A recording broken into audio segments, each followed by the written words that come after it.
purification des corps, effectivement, par l'alimentation est une méthode qui est connue depuis des millénaires par certaines traditions, anciennes traditions. Et effectivement, le fait de ne pas manger de viande permet cette élévation spirituelle. On n'est pas là pour dire qu'il ne faut pas manger de viande, mais c'est vrai que, en tout cas, l'alcool et les produits, comment dire, les drogues de toutes sortes, en fait, ramènent à des choses un peu, effectivement, aussi négatives, en fait, dans des vibrations négatives, en fait, d'être humain. C'est bien ça? Oui, tout à fait. Alors, effectivement, dans le domaine de la spiritualité, de l'ésotérisme, il n'y a aucun interdit, il y a juste des recommandations. Et l'une d'entre elles, c'est d'éviter autant que possible, pour certaines personnes ce n'est pas possible, mais d'éviter effectivement la consommation de viande, d'alcool, de drogue, etc., qui ont cette tendance à abaisser le taux vibratoire de l'être humain, et alors que ce qui est recherché justement, c'est l'élévation de ce taux vibratoire, de façon à en faire un outil, un véhicule apte à ce que l'âme puisse s'exprimer, se manifester à travers notamment ce corps physique, mais aussi le corps émotionnel et le corps mental. Alors, juste pour, enfin, comment dire, pour corroborer en fait ce que Alexandre dit, c'est que l'émission et la chaîne YouTube, en fait, l'émission d'Alexandre Guibert et la chaîne YouTube Vivre et Naître ne vous recommandent pas forcément de ne manger que des légumes et des fruits. Mais par contre, effectivement, de temps en temps, de faire une diète, ça peut apporter vraiment un bien-être physique et mental. Donc ça, c'est une expérience à faire, je vous le recommande fortement. Moi, je suis en train de le faire en ce moment et c'est vrai que ça fait du bien de pouvoir un petit peu se recentrer sur soi, parce que ça permet aussi de se recentrer. En général, si l'on croit à la réincarnation comme loi universelle, l'âme, à un moment donné, dans notre cheminement personnel, nous invite subtilement justement à essayer cette voie d'une alimentation végétarienne, végane. Et donc, il ne faut pas forcément se culpabiliser en se disant j'ai essayé d'être végétarien, mais ça ne me convient pas, j'y arrive pas. Ça peut ne pas convenir aussi à certaines personnes, tout à fait. Mais donc, à un moment dans son parcours, généralement, l'âme nous pousse dans certaines directions, et ça peut être notamment une alimentation différente. Mmh. Et c'est très intéressant de l'expérimenter, en tout cas je vous le conseille fortement. Par contre, c'est vrai que on parle souvent justement dans les émissions sur la chaîne YouTube, en fait les émissions qu'on propose sur la chaîne YouTube Vivre et Naître, justement de l'alignement. Effectivement, c'est quelque chose que j'aime bien. En fait, j'aime bien revenir sur cet alignement, c'est-à-dire l'alignement effectivement sur le corps, l'esprit et l'émotionnel, d'avoir effectivement cet ensemble qui soit effectivement dans un bon équilibre, que ce soit vraiment en harmonie, parce que souvent en fait la plupart des personnes ne sont pas en harmonie et pensent parfois à l'être, mais elles ne le sont pas véritablement. Et comment on peut se rendre compte de ça pour justement se mettre ensuite dans un bon alignement? Alors, il existe ce qu'on appelle la réalisation du soi, donc c'est, pour le dire autrement, c'est manifester la divinité qui est en nous.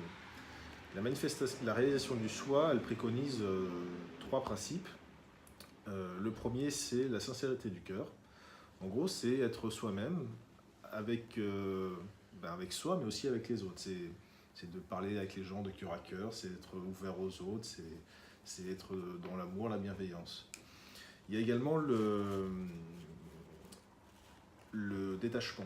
Le détachement, c'est une attitude envers la vie, c'est-à-dire, on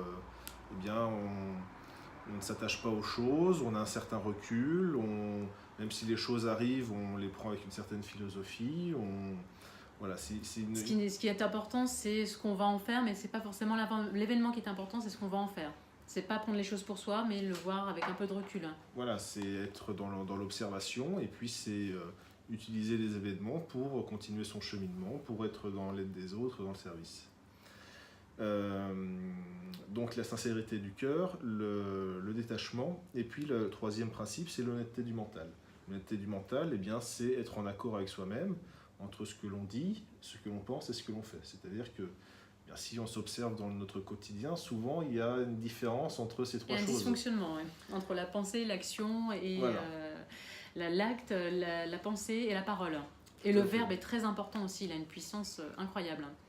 Mais le verbe est effectivement une puissance incroyable, mais ce que nous apprend l'ésotérisme, c'est que la pensée a une puissance encore plus importante, et qu'une mauvaise pensée peut être plus grave que parfois une parole dite un peu trop vite.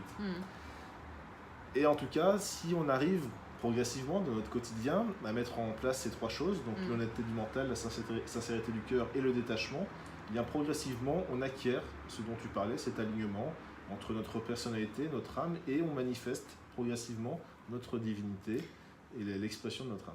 Alors en fait, c'est vrai que, et je tiens à le dire ici avec Alexandre Guibert, c'est que on a tous effectivement quelque chose de sacré en nous, tous quelque chose de divin en nous, et que la mission que l'on aurait quelque part sur Terre, ce serait d'aller vers cette rencontre de notre divinité intérieure pour pouvoir allumer cette lumière que l'on a tous à l'intérieur.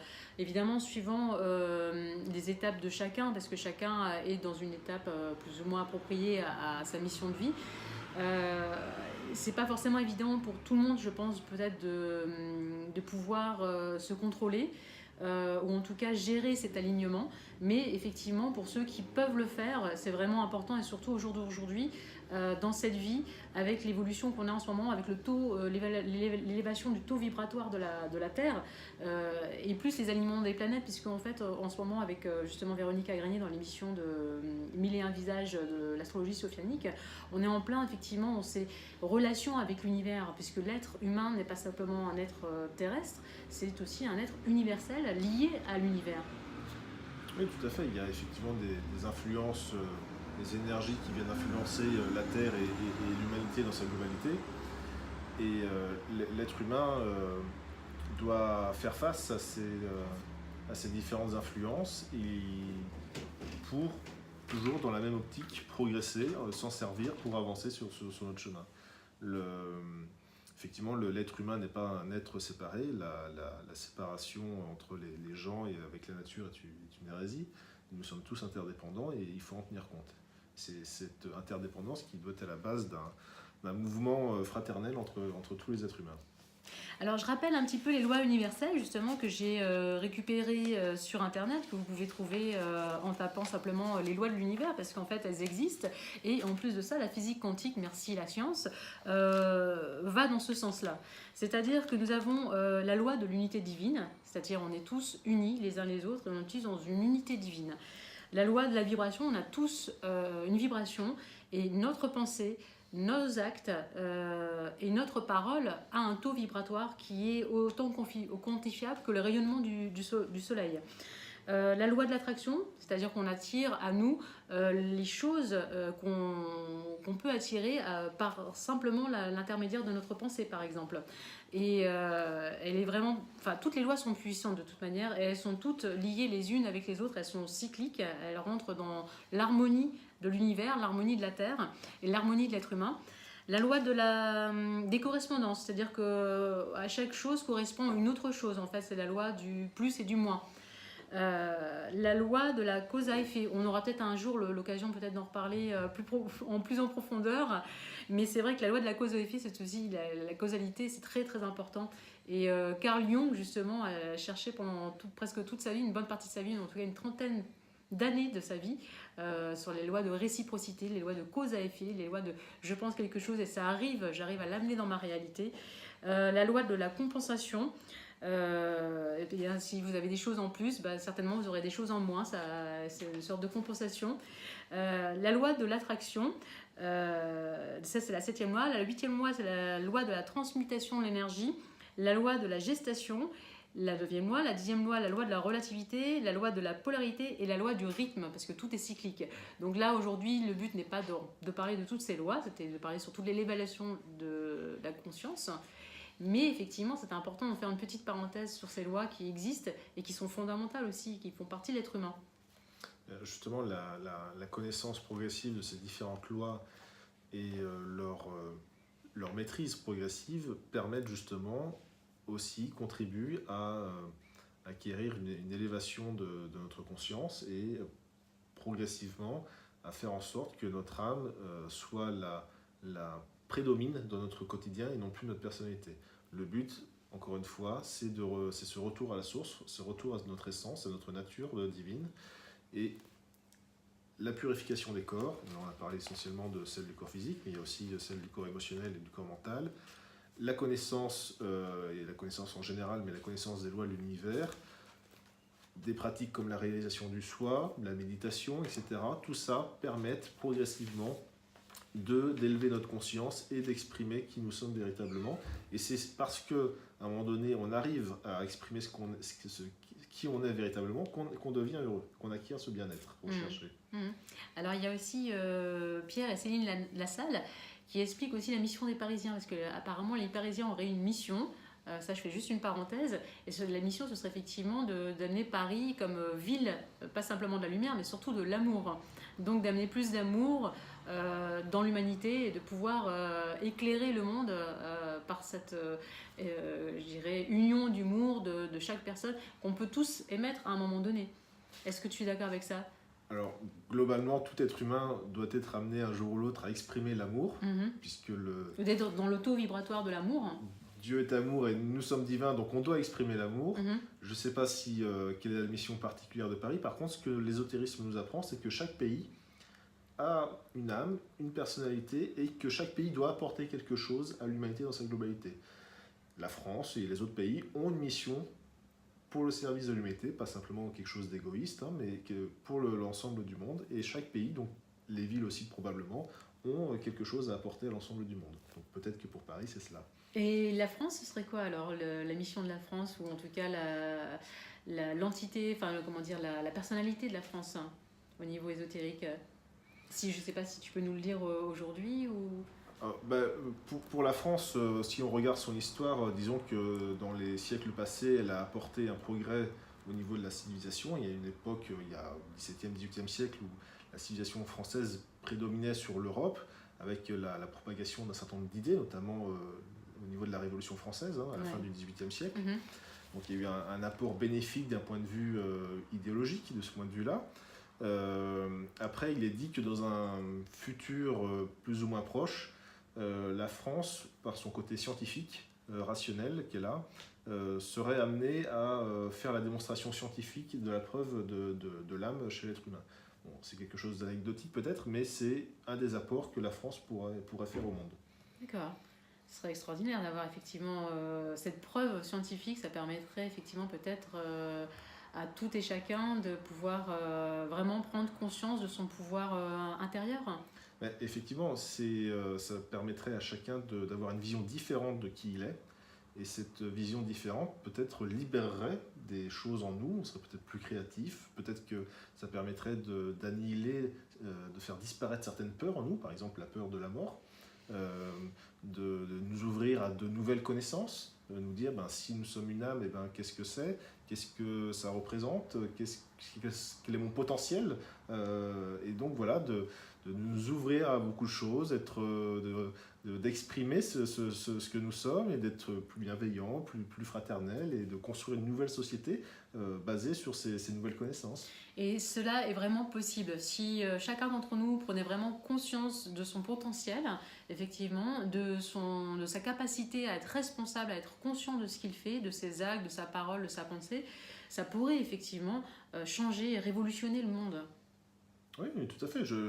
L'être humain, dans sa globalité, a son avenir entre les mains. Il doit mettre la main à la pâte, comme on dit, et il en est capable, et il faut qu'il le fasse, parce que sinon il va dans le mur. Il se dirige dans une impasse, mais il a le potentiel, il a la capacité de changer le monde, d'agir pour un monde meilleur, de construire ce monde, un monde plus fraternel, fondé sur le partage des ressources, pour mettre un terme à la faim dans le monde, pour mettre un terme aux guerres, pour avoir une véritable nouvelle civilisation qui soit plus fraternelle.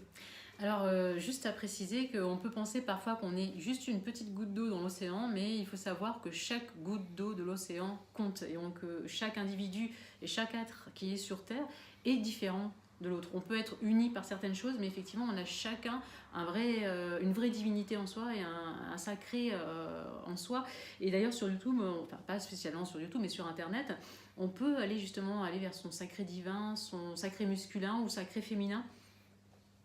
Et c'est vraiment l'idéal, je dirais, d'aller vers ce sacré féminin, ce sacré divin. En tout cas, la métaphore de la goutte d'eau dans l'océan je trouve excellente, parce que cette goutte d'eau dans l'océan, la goutte d'eau, elle est interdépendante avec le reste de l'océan. Si cette goutte d'eau était une goutte d'eau colorée, vous allez la faire tomber dans l'océan, et bien sa coloration va toucher tout le reste de l'océan. Alors ça sera dilué, mais parce que c'est une goutte d'eau. Mais si toutes les gouttes d'eau apportent leur coloration, eh bien l'océan prendra une couleur différente. Et donc chaque être humain, par son apport personnel, combiné aux autres, eh bien, peut apporter une nouvelle coloration à la vie. Ce serait formidable. C'est ce qu'il faut faire. Donc la purification des corps amène l'élévation de conscience. Donc on a parlé justement de l'alimentation, on a parlé aussi effectivement d'être en alignement avec l'acte, la parole, la pensée. Est-ce qu'il y a d'autres choses justement pour l'élévation de conscience? On a évoqué tout à l'heure un petit peu la méditation, est-ce qu'on peut en parler peut-être? Oui, la méditation c'est quelque chose de très important. Quelle que soit la forme de méditation, elle a pour objectif de créer un lien, un pont entre la personnalité et l'âme. Et c'est uniquement par la méditation qu'on va créer ce lien. Et c'est ce lien qui permettra à l'âme ensuite d'infuser, d'influencer à travers la personnalité et donc de s'exprimer dans notre quotidien. Le véritable but de la vie de l'être humain, c'est de retrouver sa nature divine. Je peux paraître peut-être insistant en parlant de l'âme, mais effectivement, par cette purification des corps qui ne sont que des outils de l'âme, par la méditation qui va construire un pont entre la personnalité et l'âme, eh bien, le but c'est d'exprimer l'âme et son potentiel et ses pouvoirs. C'est Jean Tullard, je crois, qui disait que l'être humain est un esprit, en fait, qui expérimente la vie humaine et pas un être humain qui expérimente la vie spirituelle. Donc j'aime beaucoup cette phrase, en fait, et effectivement, je trouve qu'elle exprime vraiment fondamentalement ce qu'est l'être humain, c'est-à-dire un être spirituel qui est ici pour expérimenter une vie humaine.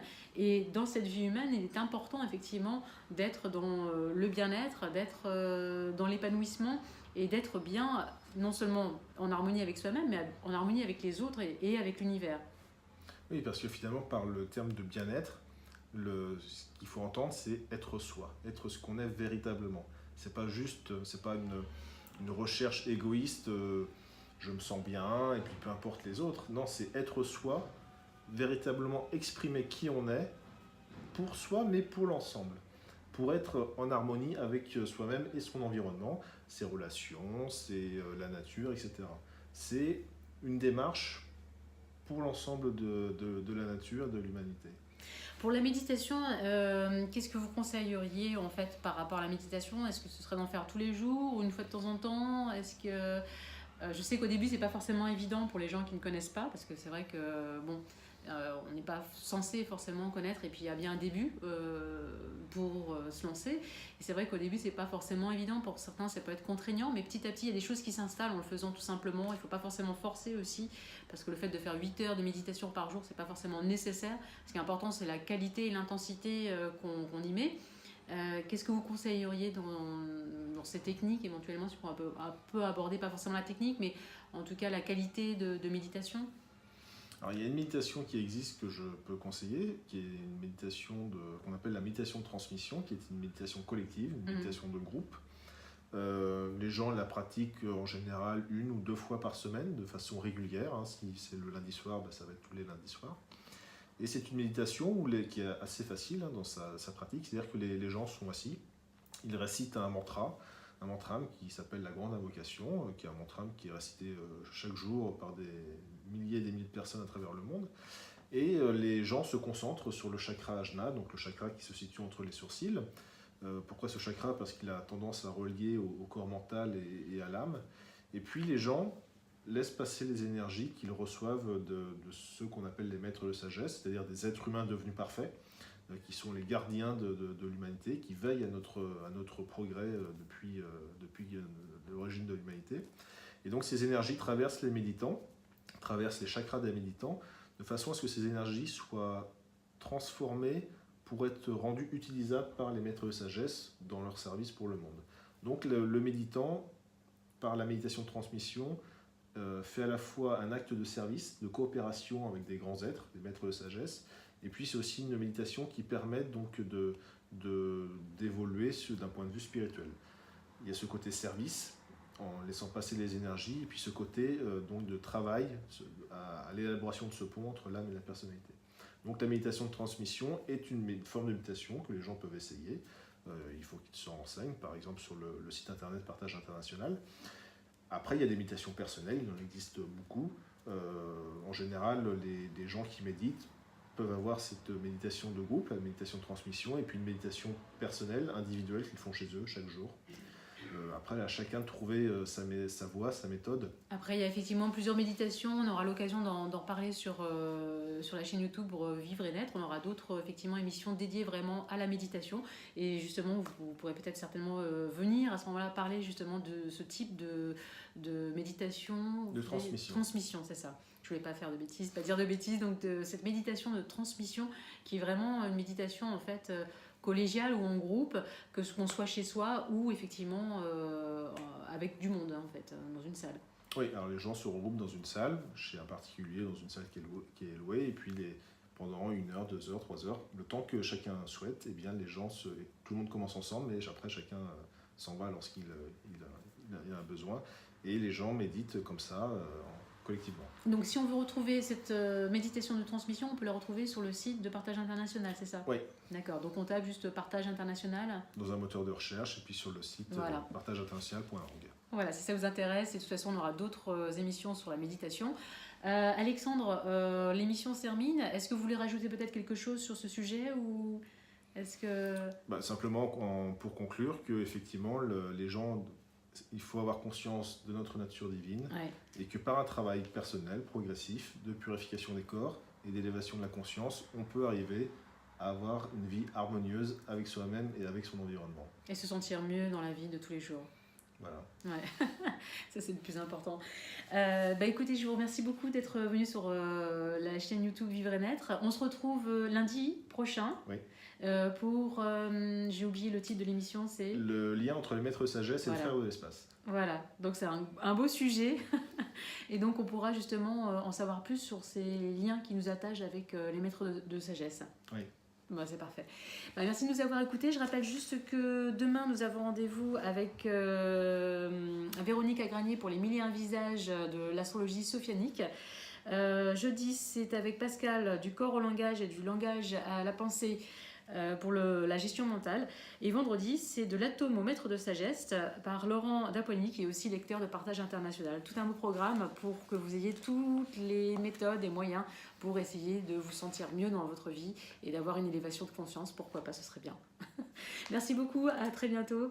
Et voilà, pour la prochaine émission, on essaiera d'avoir moins de problèmes techniques. À très bientôt, merci de nous avoir écoutés. Au revoir. Au revoir Alexandre. Au revoir.